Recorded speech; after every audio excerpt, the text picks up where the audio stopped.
Hello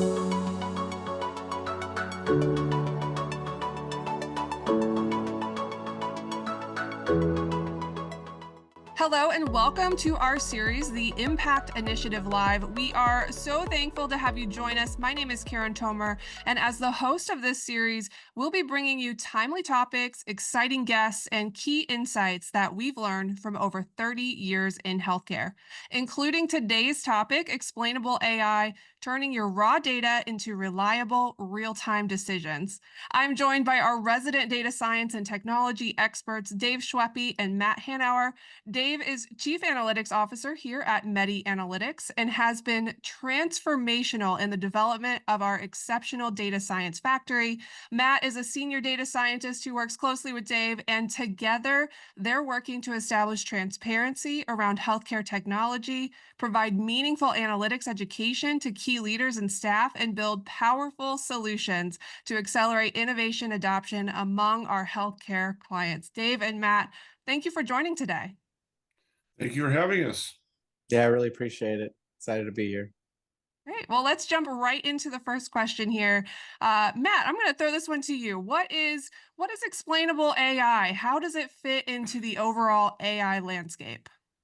So it's definitely one of the newer applications. So I want to set up the problem first. And so think about, there's traditional statistics, things you had in your intro stats.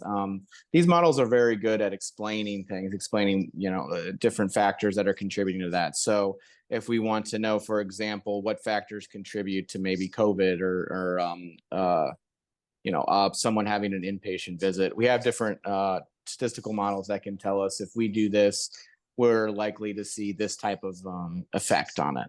And that's really nice to be able to have a transparent and interpretable outcome. And we have those. But we have these new models, these new machine learning AI models that really just blow the walls off of our standard prediction benchmarking, what we had before.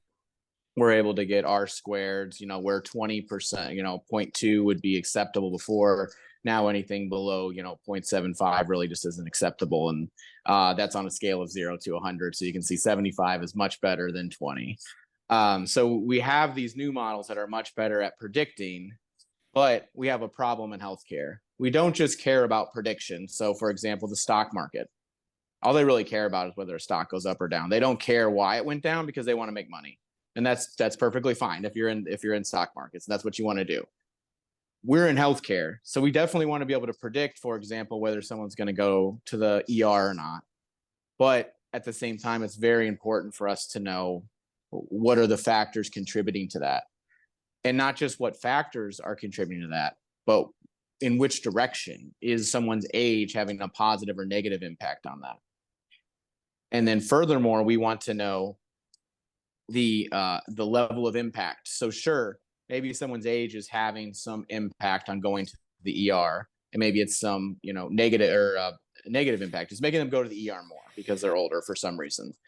We also need to know the level of impact. Is it something that we should really care about? Is it having, is it increasing the likelihood of going to the ER by 2%, 30%, 40%? If we know the magnitude and the direction, then someone can actually know, I need to take action, and what action do I need to take? And that's what explainable AI gives us, is it gives us that intersection of predictability and explainability, which is critical for healthcare. Wonderful. And how does that fit into the AI landscape? So I think it came out, I've been working on this for 5 to 7 years.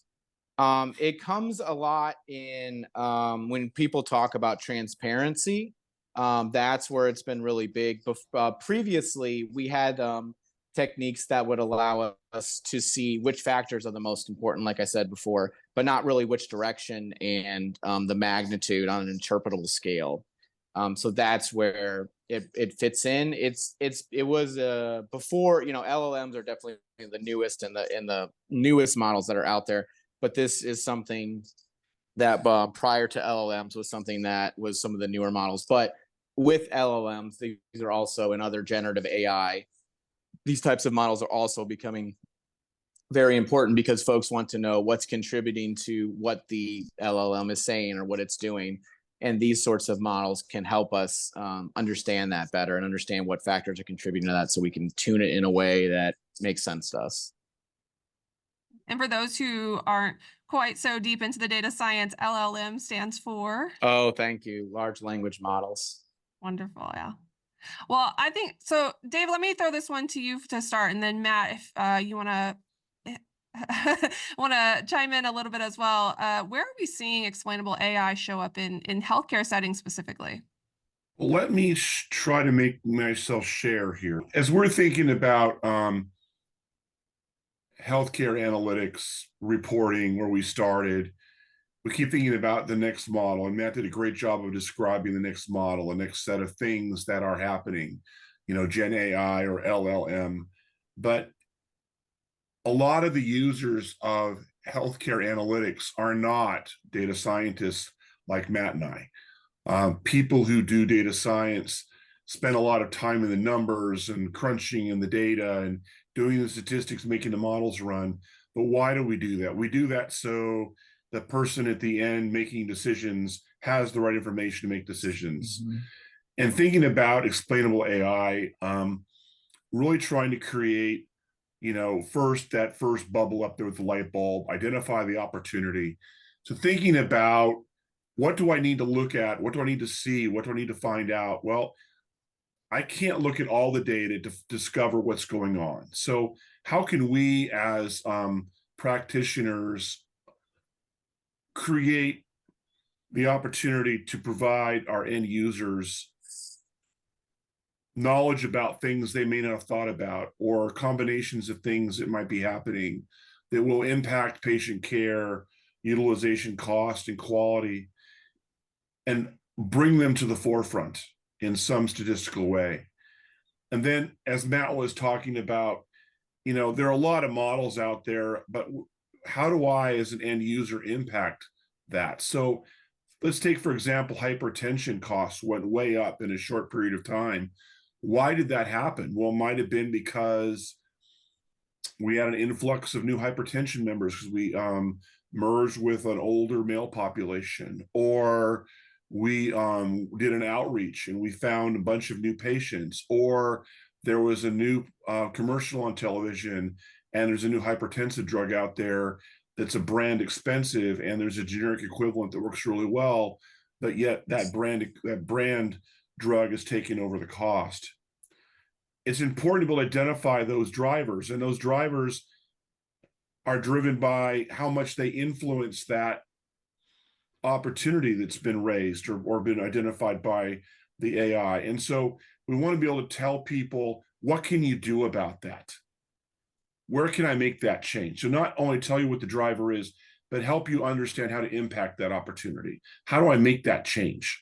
What levers do I pull? What buttons do I push? What goals do I set? And then as I do that, put those goals into a process like here at Medi Analytics, where we have managed action, and you can actually bring that to the forefront and then watch that opportunity over time and make those changes. This is not a one and done. This is a cyclical process. So models change. Part of explainable AI too is to understand, where's the drift in the data? How does it change? How does it interact? What's the causalities? And so in building the way we think about our data modeling is really that identification, that what is the driver? How do I make change there? And then how do I influence that? And then create the ability to watch that initiative over time. And as you think about it, although the hypertension cost went way up in my example, maybe we changed the brand generic, but then we have a high ER utilization from hypertensives that we can change and do some preventative insights and do something there. So you want models that are going to create those opportunities and work together. This is not a one model. This is a set of models that are creating understandability and capability to really make change in a positive way. Love that. Matt, anything to add? Yeah, let me Let me dive in on number 3 a little bit. So the way Dave talked about the whole cycle, and so what I just talked about a second ago, when it says identify the drivers, that's where the explainable AI comes in and helps us know what the drivers are. And number 3 is where we're able to say, well, if you were to change the drivers in this direction based on what the information was, so let's say maybe some of the drivers were a good example in behavioral health is someone getting housing or someone being able to get transportation. If we're able to get someone transportation, get someone housing, how's that's going to affect their depression levels and the costs associated with that? So we'd be able to simulate that if we were able to get an extra 10% of our population had transportation, how would that impact the whatever the outcome is, in this case, maybe depression costs. And then you can apply that. I gave you an example with healthcare, with mental health care. Maybe that's not the exact use case for you, but just plug in whatever outcome you want and whatever features and apply that to your specific indication. And then what Dave was talking about was great, because we had just talked about identifying the drivers, but what he's talking about is the whole story, because even just knowing the drivers isn't enough. You need to know, well, if I change these drivers, what do we think is going to happen? And then we have to monitor that and evaluate. We did these set of programs, interventions to try and adjust, to try and change the outcome. Did it actually change, and what effect is that having? So you really need the whole process, which what we're trying to do here at Medi, and not just one piece of the pie. We want you to have the whole process. Wonderful. Well, if I can take us into a little bit more specific into value-based care initiatives as a primary example, a lot of providers are trying to figure out exactly what does value-based care look like within their health system. How can payers and providers each use explainable AI to support those value-based care initiatives specifically? I'll take a stab at that. So explainable AI is maybe understandable AI. So thinking about, like Matt and I've been both saying, what do I do about it? I think in college, I had a professor who told me, ask why at least 5 to 7 times.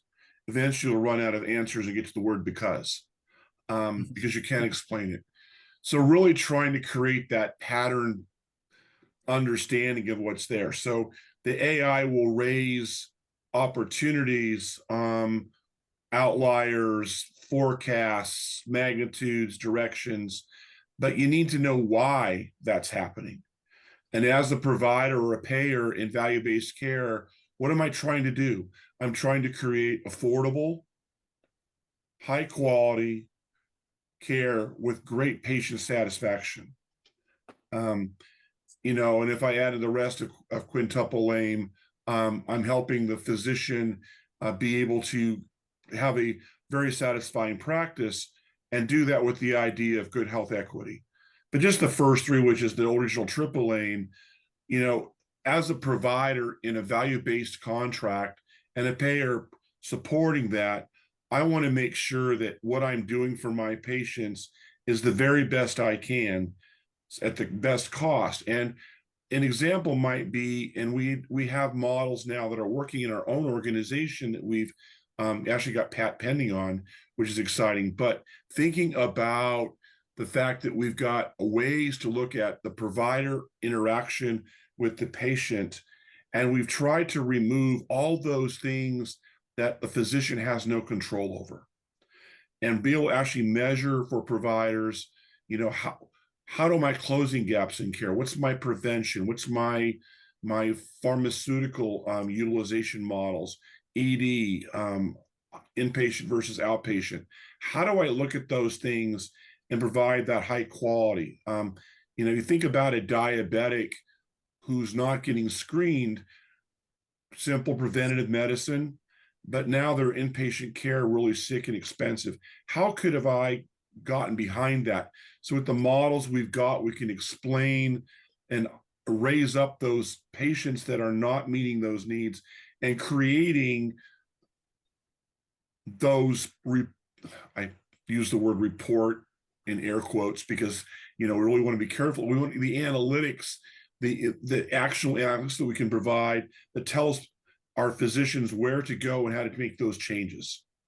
You know, you look at a value-based contract, we're looking at things in our own organization with our own contracting capabilities. You know, where is that high quality network? Who are the providers network that are doing the best work? Because we want everybody to be practicing at best practice, top of license, all those terms. And we can't do that if we don't know. So really trying to find, you know, those best in class capabilities and get everybody to move to that same level. But again, you got to measure that over time. So we want to watch that. So we've got our models doing the predictions and looking at the capabilities, and also monitoring where people are. This is a journey. This is not a one-time fix. And hold accountability. We want to have those models in our value-based care really connecting to what essence what we really want is total care for our patients. What's best for them, and what's best for them actually drives the best for our providers and for our payers. Absolutely. Now, we've been talking a lot about, explainable AI. It's really around reducing uncertainty, discomfort with advanced analytics technologies by really showing what's going on beneath the surface. I believe you've answered why that is so important, but what are some other strategies for improving transparency in healthcare technology specifically? First and foremost, I think we have to just be transparent ourselves. I mean, I think about, everybody's using models out there. They all have names. We all use a lot of the same open source capabilities, our own sets of ML ops tools.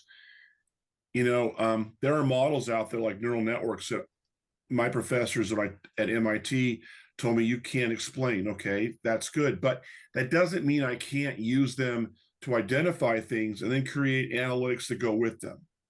So thinking about identifying, again, back to high cost claimants, prices went, brand cost went up for brand generic drugs. Well, which brand went up? Which generic is equivalent? Which capabilities are built against each other in that analysis to say, if I'm using that generic drug, there are going to be people that need to be on that brand. How do I know that? So that's not modeling. That's really good information delivery. So every model should have a set of analytical tools under it to help people drill into the data, get down to it. In our own data, you can go from a dashboard to a summary level to detail in 3 easy clicks through filters. And it's nice to go down to the patient level and say, oh, those are the patients. I can see their medical records. I can see their clinical information. It's impacting that. And that allows me to make better decisions. Making decisions in the total is not necessarily good for the individual. So really thinking about that drill down as a way to understand. We want to understand. We don't want to guess. And I will say this too, models are not 100% predictive. They're directionally right, more than probably the flip of a coin or a guess. But they're raising those events for us to look at, but we need to have the analytics underneath to understand why it's there and what's happening and how to interact with it. So as I showed in that slide, you can't just see something, you need to do something. So if I do something, that creates a pattern of, did I do the right thing? Did it impact the way I hoped it would? And so models provide the way to get to those points and understand, am I doing the right thing? But there's still that human element to that. Absolutely. Okay. I want to add one thing Dave mentioned on it. I just want to elaborate on it because it's another really neat feature of explainable AI is the ability to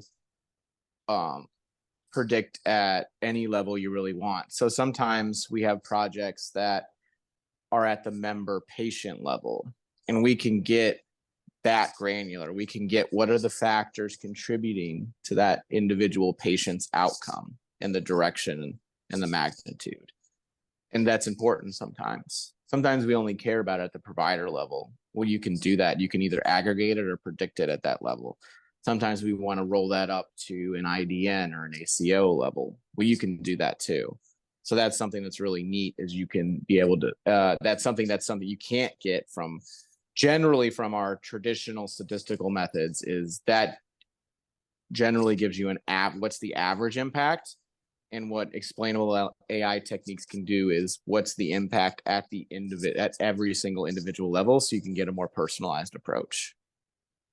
Yeah, and I'll add one more thing, man. I think, we haven't really said it, but explainable AI is about trust. If you are a user of information and you get bad information once, so the data doesn't look like once, you tend to look at it a little bit askewed. And so you want to have that ability to know that what I'm doing is trustable. And so explainable AI allows you to be transparent enough to say, this is how it works, this is what it does, this is where it's going, allows you to kind of understand at a level where you can make that connection with the data to really make change. I always know that when healthcare data is messy, and understanding the deep details of data, people don't really want to understand necessarily, except for a few of us that are weird, the details of that data. But being able to take that data and run it through a set of capabilities and produce something that now I understand, it feels right.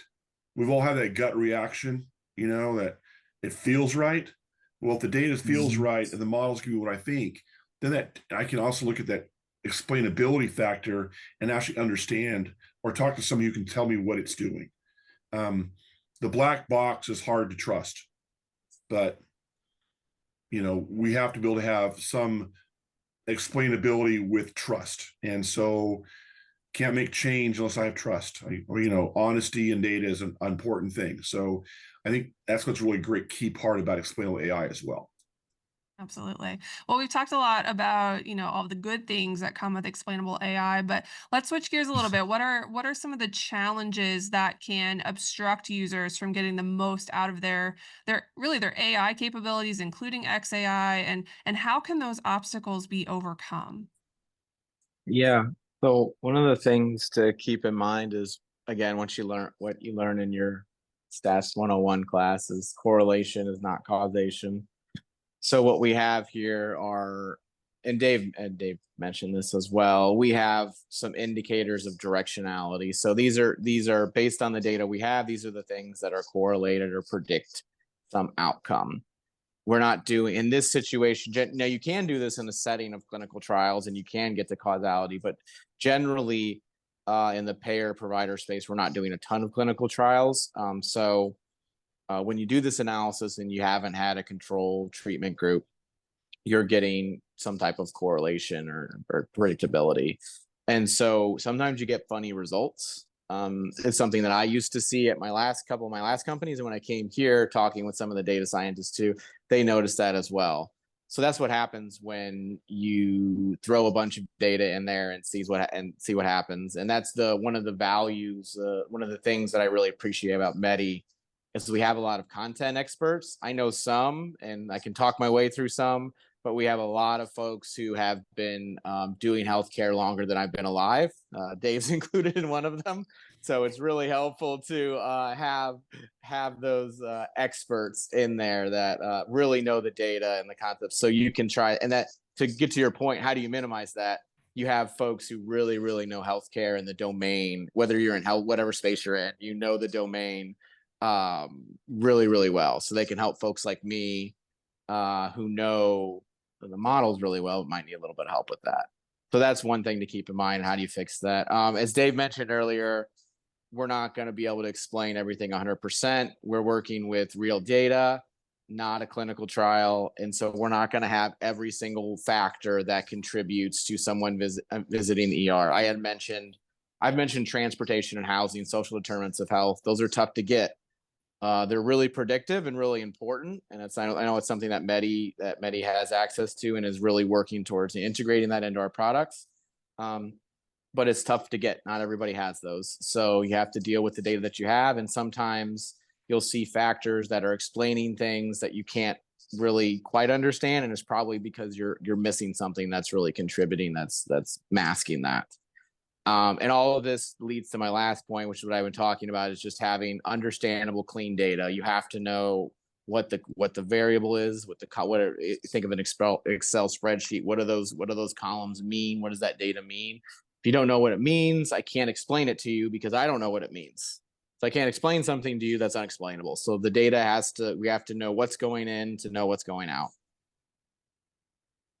Absolutely. And that's why having strong partners like Medi, right? Having all these conversations. That's why we like to have these conversations on LinkedIn Live. We have a lot of smart people here at Medi Analytics within healthcare, and we're all wrestling with these questions. So I absolutely love that, Matt. Dave, anything that you want to add to that before we move to the lightning round? Yeah, I know it's boring, but domain expertise that Matt's talking about, Medi's got just a lot of deep, smart people here.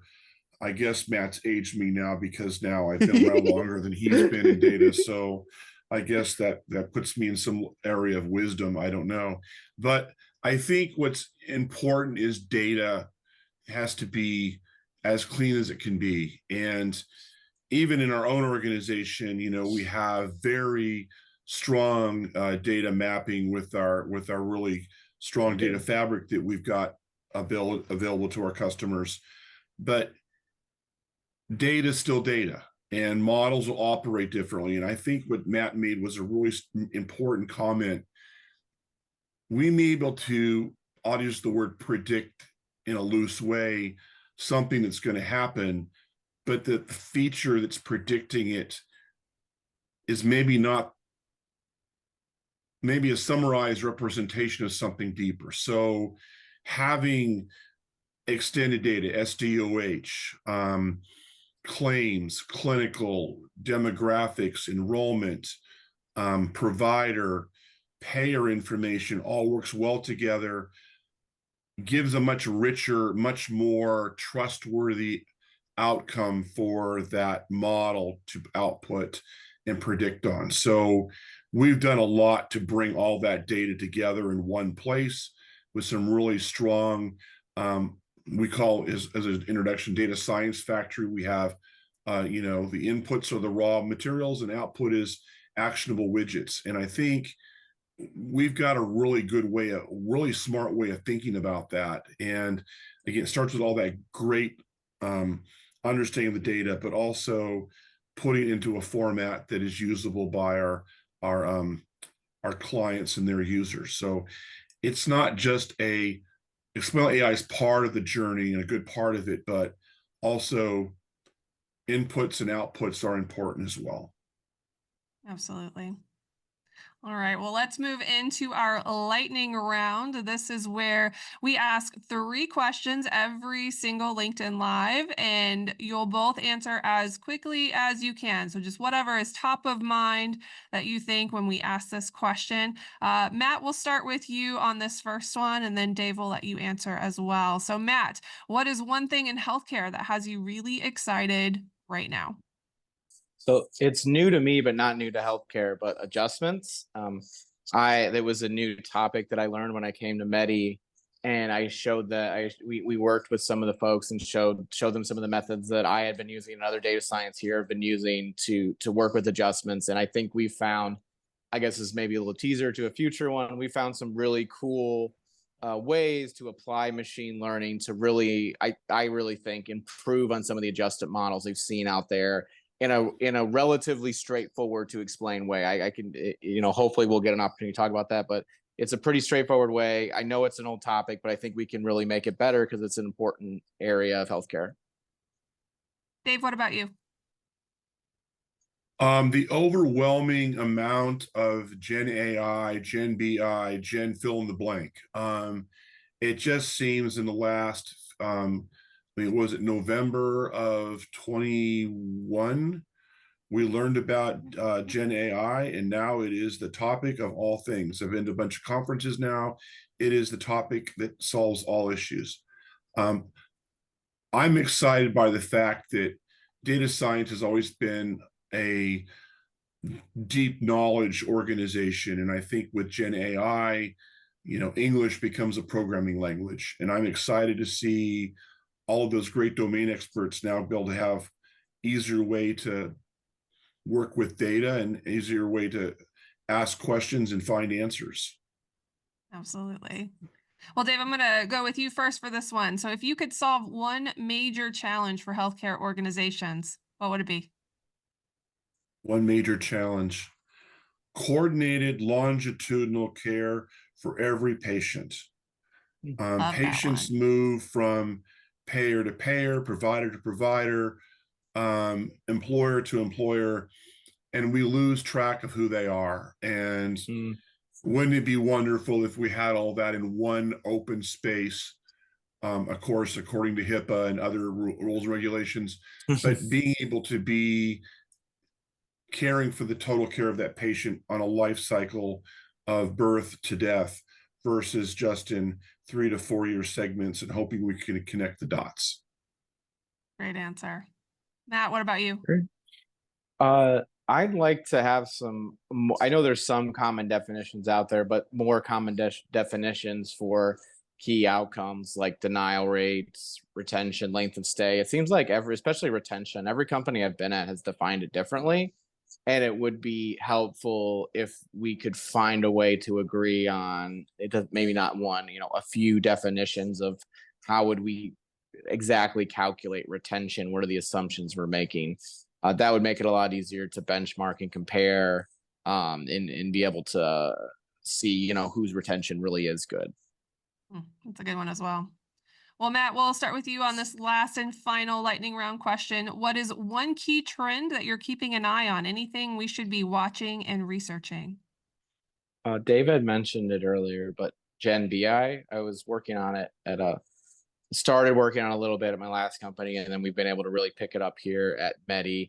The idea is you would have a data set and you would be able to ask it questions like how many people did I have an outpatient this month relative to last month, and then it would give you ideally the right answer. We're still working on that. Again, one of the big things we found is it comes down to clean data. If you give it clean data, it oftentimes gives you the right answer, but that's hard to come by. So that's something I'm interested about. Absolutely. Dave, what about you? I just talked about Gen BI, but I'm excited about the fact that what we talked about today. I don't want to lose track of the fact that Gen AI is a nice thing to have. It's going to be a great thing in the future, but it doesn't solve all ills.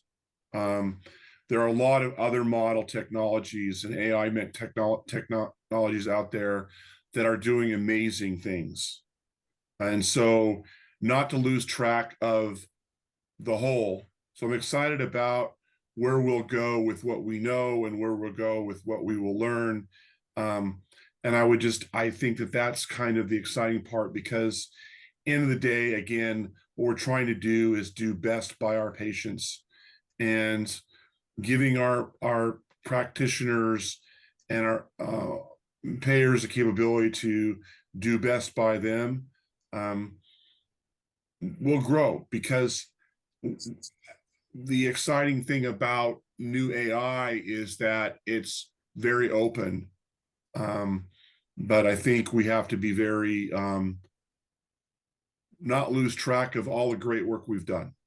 So I'm excited to see how that blends. Well, that concludes our lightning round. I always love talking to you guys. I always learn something new. It's always an interesting discussion. Before we wrap up here, any final words of advice or insights that you'd like to share that we didn't cover today?